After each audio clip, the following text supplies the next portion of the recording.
Magandang araw mga ka-horror at welcome back nga po palang muli sa aking channel. Nandito na naman nga pala tayo sa bagong episode ng Kwentong Agimat at Anting-Anting. Sa daang tinatahak ng mga naghahanap ng lihim na karunungan, may isang banal na panalangin na higit pa na pinapahalagahan kaysa sa iba. Ang Psalm 91 o Awit 91. Sa unang tingin, ito ay isang simpleng panalangin ng pagtitiwala sa Diyos. Binibigkas ng mga Kristiyano upang humingi ng proteksyon at gabay. Ngunit sa mata ng isang tunay na antingero, ito ay higit pa sa karaniwang dasal. Ito ay isang sagradong susi, isang makapangyarihang kodiko ng liwanag na nagbubukas ng pinto ng kalangitan upang ang banal na proteksyon ay dumaloy sa katawan, kaluluwa at mismong anting-anting ng kanyang tangan. Matagal ng bahagi ng esoteriko sa Pilipinas ang paggamit ng Psalm 91 sa mga sinaunang tagapagdala ng agimat. Ito ay tinatawag nilang kalasag ng kataas-taasan. Hindi ito basta dasal na binibigkas sa labi, kundi isang panawagan na ipinapahayag mula sa kailaliman ng puso. Sinasabi na sa bawat berso nito ay nakatago ang mga lihim na pangalan ng Diyos, ang mga susi ng kalangitan, at mga kautusan na sinusunod ng mga anghel ng proteksyon. Kaya naman kapag ito ay binigkas ng buong pananampalataya, nagiging tila buhay ang isang anting-anting. Naglalagablab ito sa liwanag ng banal na lakas at nagiging sandata laban sa anumang uri ng kasamaan. Hindi iilan sa mga albularyo, esoteriko at tagapagtaglay ng medalyon ang gumagamit ng Psalm 91 bilang pampagana o pampasigla sa kanilang agimat. Kapag unang nakamit ang isang bagong medalyon, ito ang unang dasal na binibigkas upang buksan ang daluyan ng liwanag ng Diyos papasok sa bagay na iyon. Para bang ito ang hiningang nagbibigay buhay sa isang anting-anting. Ngunit hindi dito nagtatapos ang papel ng Awit 91. Kahit matagal ng taglay ang isang medalyon, patuloy itong dinadasalan upang mapanatiling buhay at malakas ang kapangyarihan nito. Parang isang sagradong baterya, muling napupuno ng espiritual na enerhiya sa tuwing binibigkas ang banal na panalangin. Marami ring antingero ang hindi naglalakbay o humaharap sa panganib nang hindi dinadasal ang Awit 91. Sa mga sandaling may banta ng kulam, sumpa o masamang espiritu, ito ang unang sandatang ginagamit upang ipagsanggalang ang sarili. Sa bawat salitang binibigkas, tila may nakikitang hindi makikitang pader na bumabalot sa katawan. Pinipigil ang anumang negatibong lakas na sumisira sa panloob na kapayapaan, lalo na sa mga panahon ng ritual, kung saan ang hangin ay mabigat at ang paligid ay puno ng hindi nakikitang nilalang. Ang Awit 91 ay nagsisilbing kandila sa gitna ng dilim, ilaw na hindi kayang lapitan ng anino. Karaniwan itong dinarasal tuwing umaga bago isuot ang medalyon upang ihanda ang sarili sa mga hamon ng araw. Dinadasal din ito sa gabi bilang panangga habang natutulog laban sa mga espiritong gumagala sa dilim. Sa mga seremonyang esoteriko, ito ay binibigkas habang hawak ang medalyon sa kaliwang kamay at nakatingin sa silangan, sapagkat pinaniniwalaang dito sumisikat ang liwanag ng Diyos na nagpapasigla sa agimat. Sa bawat pagkakataong ito, ang Awit 91 ay hindi lamang salita. Ito ay isang buhay na puwersa, isang kontrata sa pagitan ng tao at ng kataas-taasan. Sa mas malalim na antas ng lihim na karunungan, sinasabing ang Awit 91 ay isang banal na pahayag na binabasa mismo ng kalangitan. Kapag binigkas ito ng isang tao na may malinis na kalooban, hindi lamang siya pinagkakalooban ng proteksyon, binubuksan din ng kanyang isipan ang mga hiwaga ng Diyos.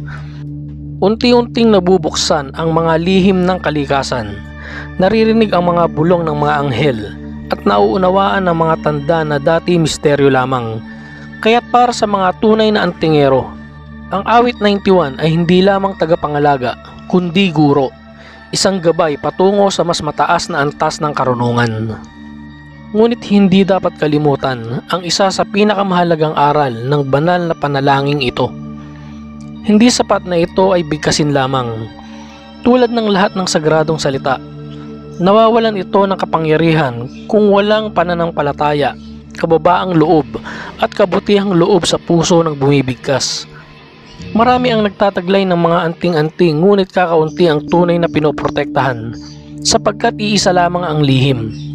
Ang awit 91 ay gumagana lamang kung ang nagdarasal ay nakaugnay sa Diyos sa pamamagitan ng dalisay na pananalig.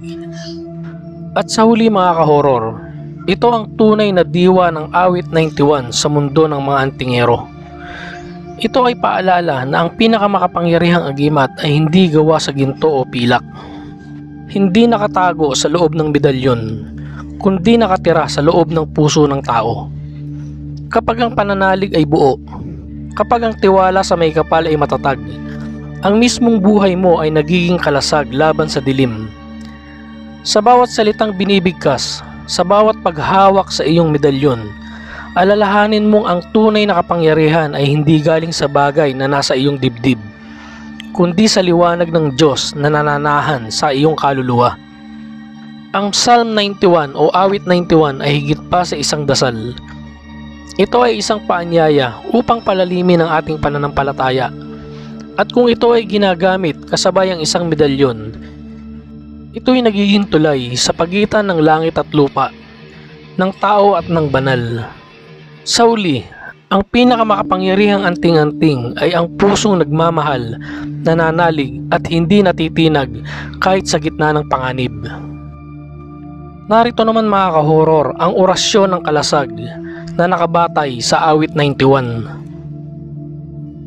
O kataas-taasang Diyos, kanlungan ng aking kaluluwa. Sa ilalim ng iyong anino ako'y humihimlay. Ikaw ang aking tanggulan at kuta. Ikaw ang aking Diyos na lubos kong pinagtitiwalaan. Sa iyong mga kamay ako'y ligtas. Sa iyong mga pakpak ako'y natatakpan. Walang sumpa, walang pana, walang dilim ang makakalapit sa akin, sapagkat ikaw ang aking tagapangalaga. Itataboy mo ang mga lihim na kaaway at wawasakin mo ang mga patibong ng masasamang espiritu. Sa iyong pangalan, ang lason ay magiging walang bisa at ang mga paninira ay mawawala ng kapangyarihan. Kahit ako'y lumakad sa gitna ng dilim, ako'y hindi matitinag, sapagkat kasama ko ang iyong mga anghel. Sa bawat hakbang ay kanilang pinangangalagaan ang aking mga paa upang hindi madapa sa bato. Araw man o gabi, sa gubat man o lungsod, ako'y hindi matatakot, sapagkat ang iyong presensya ay nasa aking paligid, at ang iyong liwanag ay siyang baluti ng aking katawan. Sa lakas ng iyong pangalan, ang bawat sumpa ay maglalaho, ang bawat masamang loob ay lalayo, at ang bawat bitang ng kaaway ay mabubunyag. O Diyos na walang hanggan, itinatagubilin ko sa iyo ang aking buhay, ang aking paghinga at ang landas ng aking tinatahak. Sa iyong lilim ako'y mananatili, sa iyong kapangyarihan ako'y mananalig, at sa bawat pagbigkas ng panalangin ito, naway maging buhay na kalasag ang iyong mga salita sa aking katawan, kaluluwa at espiritu. Sa ngalan mo ako'y ligtas, sa ngalan mo ako'y malakas, sa ngalan mo walang makakagapi sa akin. Amen. Narito naman ang ilang panuto kung paano at kailan binibigkas ang dasal. Karaniwang binibigkas tuwing umaga bago lumabas ng bahay o gabi bago matulog.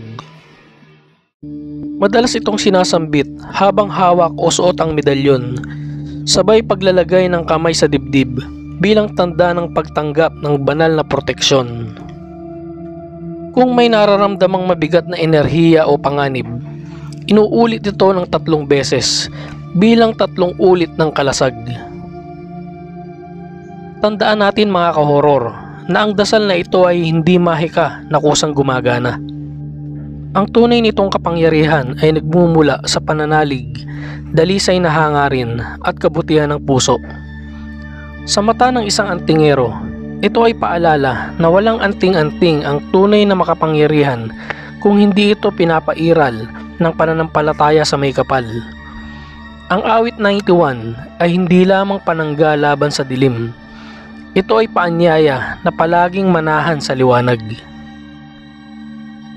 Hanggang dito na lang mga ka-horror, at samahan niyo akong muli sa mga susunod ko pang mga kwento patungkol sa mga agimat at anting-anting. Maraming salamat po.